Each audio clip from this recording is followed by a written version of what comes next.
Sukacita Pak, capek kalau nggak sukacita. Saya kasih tema khotbah pada pagi hari ini Bapak Ibu, mengapa saya miskin? Ya, mengapa saya miskin? Kalau kita berbicara miskin bukan hanya soal uang, tapi memang prosentase besarnya soal uang. Ya, nah, kekristenan itu punya konsep rohani Tuhan sama uang dipisahkan, atau uang kita sejajarkan dengan mamon. Beda, saudara. Uang adalah uang, mamon itu adalah roh cinta uang. Ya, tapi kalau kita samakan kita bingung. Gitu ya. Jadi saya kasih tema, mengapa saya miskin? Banyak sekali saudara hidup kita berpuluh-puluh tahun ikut Tuhan, sudah melayani. Wah, kalau dengar khotbah, saya diberkati, saya merdeka. Bahasa Zoom kerennya bahasa persekutuan, saya terang. Kenapa? Selama ini gelap. Ya gitu kan? Saya makan, ya selama ini lapar terus saudara, nggak kenyang dengan Yesus. Mengapa kita miskin? Banyak orang miskin dengan uang, miskin kesehatan. Sakit terus, saudara mesti cek. Kalau saudara sakit terus jangan berpikir, loh Pak memang sudah takdir. No.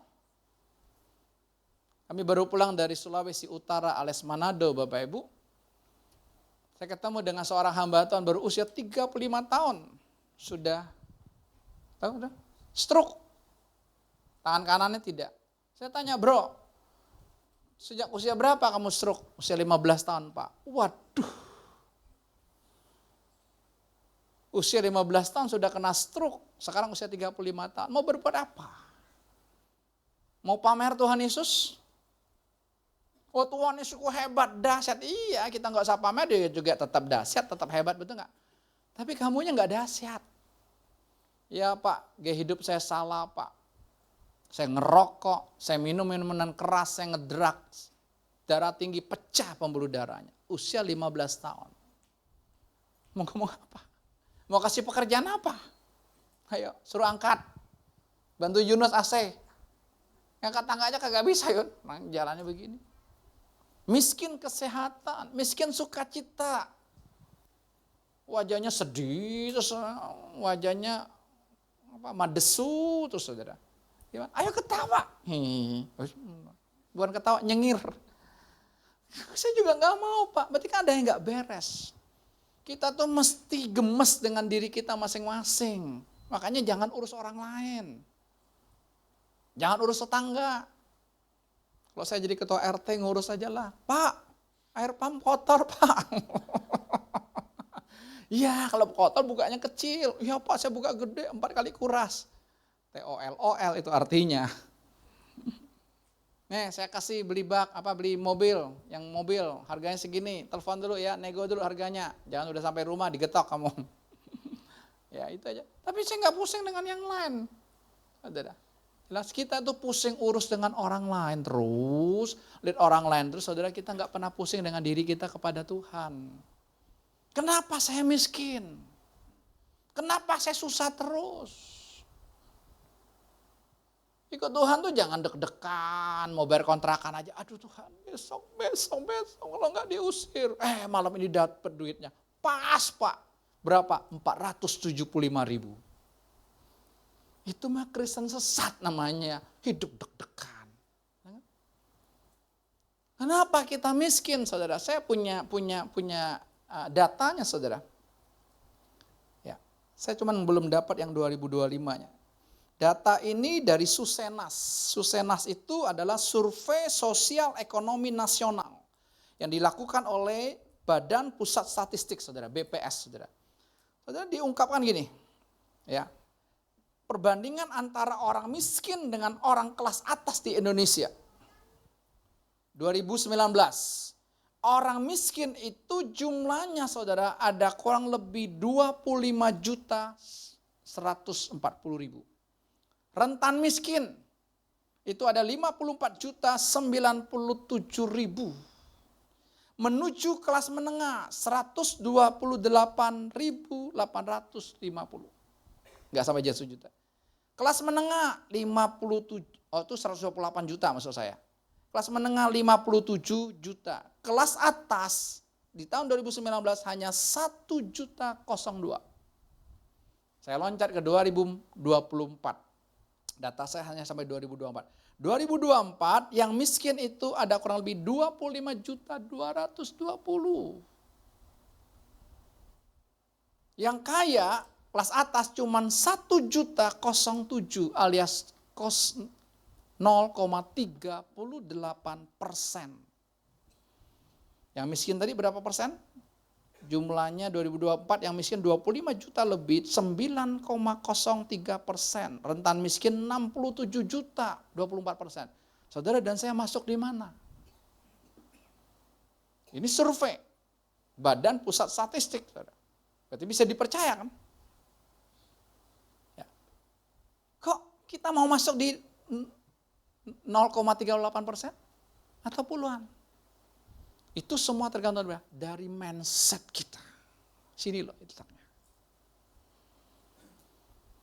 Ya, ada orang tanya sama saya, Pak, miskin itu takdir atau apa?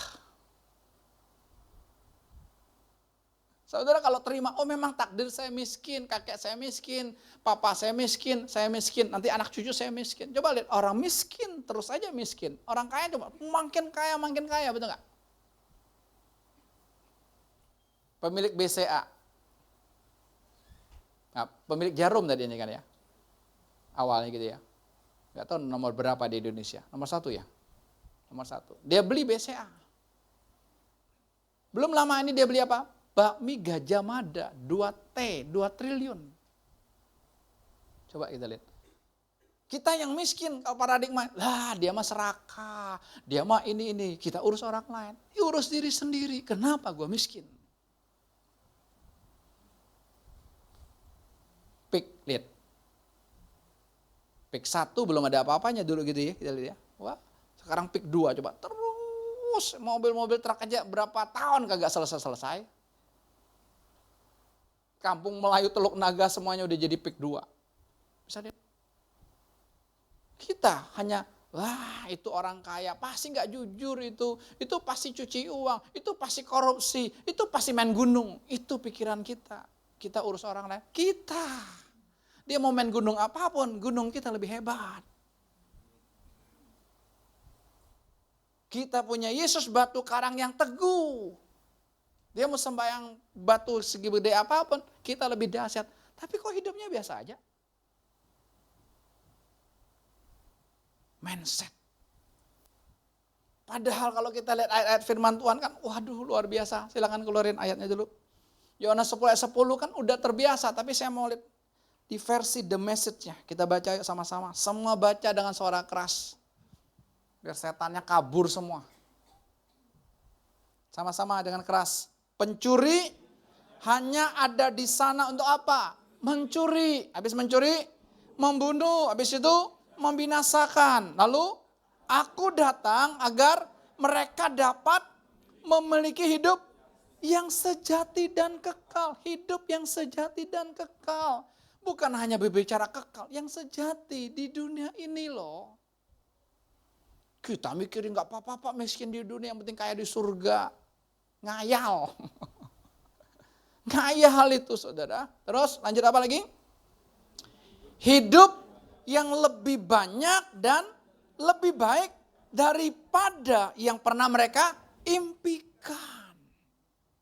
Apa kamu mimpi apa? Anak-anak muda yang belum punya rumah, kau mimpi punya rumah kan? Yang belum punya mobil, mimpi punya mobil. Yang belum punya pacar, mimpi punya pacar. Yang belum punya anak, mimpi punya anak. Yang belum punya usaha, mimpi punya usaha. Enak ya kalau punya bisnis, enak ya, mimpi. Tapi Tuhan bilang apa? Lebih daripada yang pernah mereka mimpikan. Itulah Tuhan kita. 1 Korintus 2 ayat 9 berkata apa? Apa yang tidak pernah dilihat oleh mata, apa yang tidak pernah didengar oleh telinga, apa yang tidak pernah timbul di dalam hati, nggak pernah timbul. Itulah yang disediakan Tuhan.